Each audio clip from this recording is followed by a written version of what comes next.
Continuamos hablando de estafas bancarias, en concreto de todas las que tienen que ver con el conocido como Decreto Guindos, un decreto que se aprobó hace unos años y al que se adhirieron una serie de entidades bancarias que ahora tienen unas obligaciones después de haber firmado ese documento con los clientes que tienen problemas, que tienen situaciones precarias y que no pueden hacer frente a sus deudas.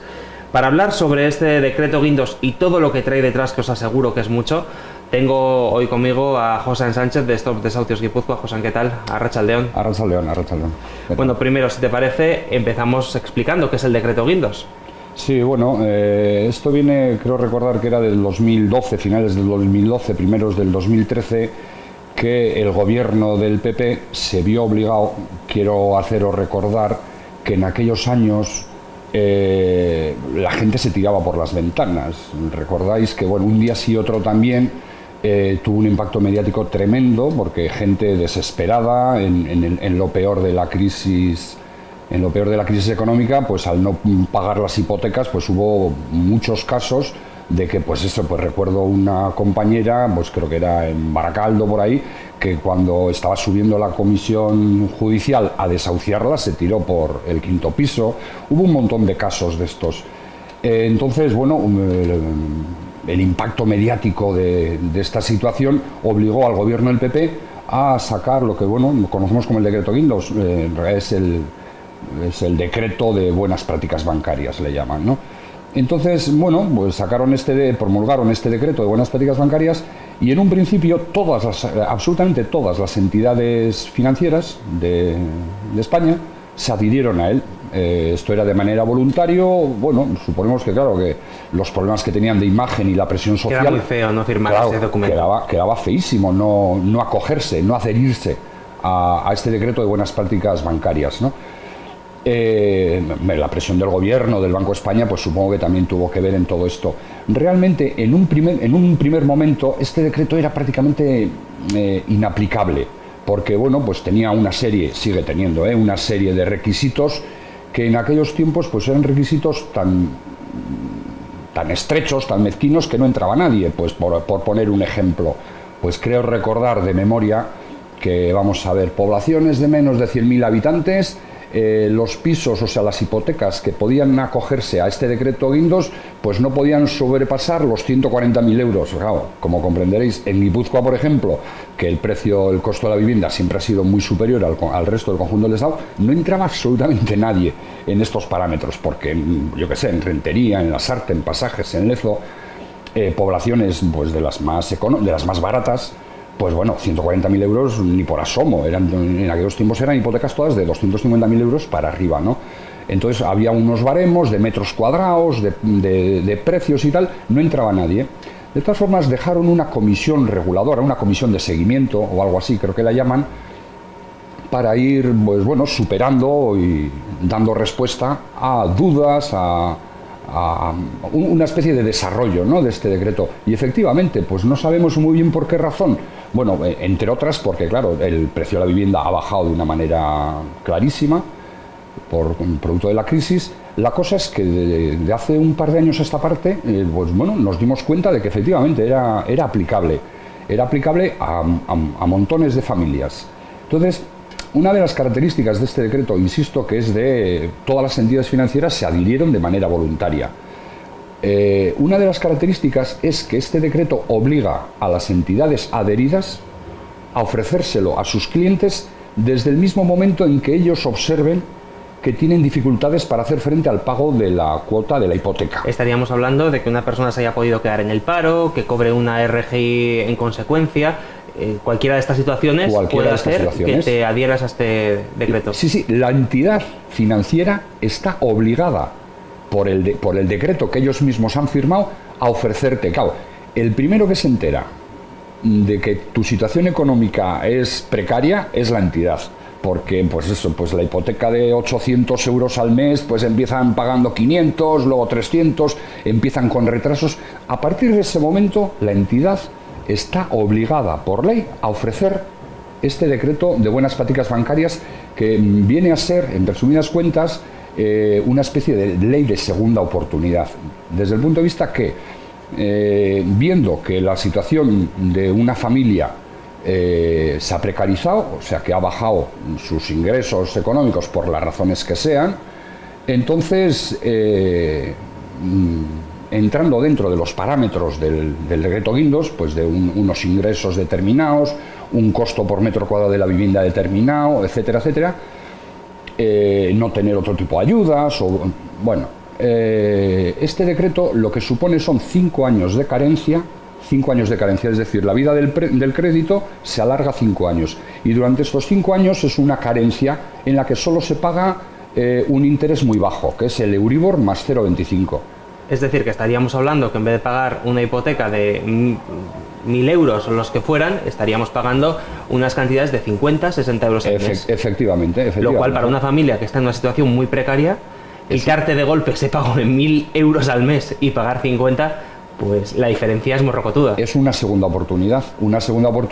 En 5 años las posibilidades de que mejore la situación económica o de que mejore la situación familiar o de que se emancipen hijos, etcétera, pues bueno, pues están ahí.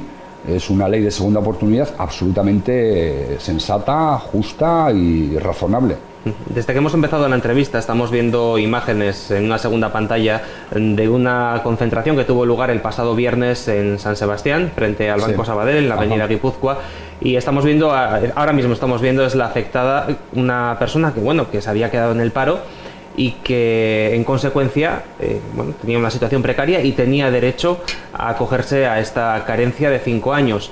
Y si no me equivoco, en junio fue cuando se solicitó esta carencia y hasta el mismo viernes, minutos antes de empezar la concentración, el banco no le dio el visto bueno a esta carencia. De hecho, se ha puesto un montón de problemas para poder aplicarlo en este caso concreto. Y bueno, esto se tiene que resolver en cuestión de un mes, si no me equivoco, según dice el decreto. Sí, eso es, un mes de plazo.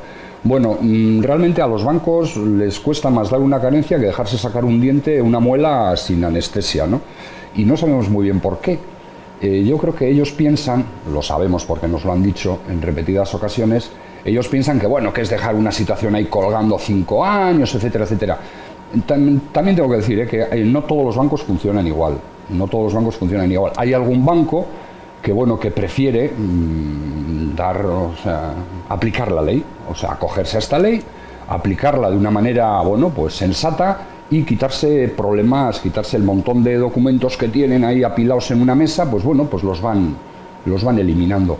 En el caso concreto que nos ocupa, el de Luzmina, el del Sabadell, además es que la discusión era un poco kafkiana, porque el banco, por ejemplo, en este caso decía que, bueno, el decreto de buenas prácticas bancarias habla de que se aplica a unidades de convivencia, no a unidades familiares, y me explico. En fin, es sabido que buena parte de las dificultades de las familias para hacer frente a la hipoteca, a los pagos de hipoteca y las crisis que suele haber de tipo económico, tienen mucho que ver con problemas de desestructuración familiar, es decir, de parejas rotas, de parejas de divorcios, etcétera, ¿no? Entonces, claro, daros cuenta, una situación razonable, bastante típica, de que una pareja se rompe con denuncias de violencia por medio, con órdenes de alejamiento. Entonces, claro, por eso el decreto de buenas prácticas bancarias no contempla la unidad familiar como núcleo a la hora de, sino la unidad convivencial, los que viven ahí. Es decir, el marido con orden de alejamiento no entra en esta ecuación, a pesar de que sea copropietario de la vivienda, porque nos encontraríamos en una situación absolutamente absurda del todo. O sea, imagínate si ha habido malos tratos de por medio. Que sí, ¿Cómo vas a ir a donde ese señor a pedirle un documento? Pero de estos casos tenemos varios casos de estos, ¿no? Bueno, la cosa es que efectivamente se habla de unidad convivencial y el Banco Sabadell entendía que no, que era la unidad familiar. Y bueno, pues íbamos allí con el decreto, bueno, este es el decreto, oiga, que no. Y fue un tira y afloja de lo más absurdo. Y efectivamente, 5 minutos antes de que iniciáramos la rueda de prensa, para denunciar esta situación, pues nos llamaron y nos dijeron que bueno, que sí, que aceptaban y que ponían en marcha los trámites para aceptar la carencia de esta mujer, ¿no? En este caso concreto hablamos de una carencia que no se quería dar, es decir, esta persona era consciente de que tenía derecho a esa carencia, Pero hay casos que son más graves, y me explico. Hay casos en los que una persona tiene derecho a la carencia y, tal como decíamos al principio de la entrevista, el banco está obligado a informar al cliente en cuestión de ese derecho y no lo hacen, y les ofrecen unos segundos productos o otras alternativas que, una vez firmadas ya, aquí paz y después gloria. Sí. Mira, de hecho, este mismo jueves tengo una reunión con una entidad financiera con Caixa Cataluña, en concreto, con la Caixa, y bueno, efectivamente, es el caso de una afectada, es una afectada separada, con 3 hijos, 2 de ellos menores de edad, y hace 17 meses, o hace un año escasamente, el banco le ofreció una moratoria. Joder, nos enseña la documentación y bueno, no era una moratoria, era una novación. Una novación pues que venía a significar que bueno, pues sí, que le alargaban, creo que le alargaban 17 meses la vida del crédito o algo así, y le venía a salir unos 600 euros al mes, que no sabemos muy bien a dónde van esos 600 euros, suponemos que serán intereses, porque, bueno, otra de las cosas que he de decir es que es absolutamente confuso y opaco todo este tipo de operaciones, ¿no? No las entendemos nadie, ni nuestros mejores expertos, ni nuestros juristas entienden muchas de estas operaciones, ¿no? Bueno, la cosa es que es absolutamente lamentable, claro. Nosotros este jueves vamos a ir a decirle, oiga, pero ¿cómo le ofrecen ustedes una moratoria cuando le tenían que haber ofrecido una carencia, acogiéndose al decreto de buenas prácticas bancarias? ¿Y a esto cómo lo llamamos? ¿Estafa? Yo no sé, pero yo estoy seguro que en algún país de Europa esto sería una estafa, y bueno, y estaría tipificado en el Código Penal. Bueno, pues aquí no. Aquí no, en alguna ocasión creo que se ha intentado recurrir a la justicia para hacer una denuncia. Oiga, usted tenía que haberle ofrecido los beneficios de esta ley y no lo ha hecho. Y no tiene recorrido, los jueces no nos lo han admitido. Nos queda la presión social, la negociación. Y bueno, la situación es bastante lamentable porque el caso de esta compañera que digo, con la que vamos a ir el jueves a negociar, es que se repite, pero montones de veces se nos está repitiendo, ¿no?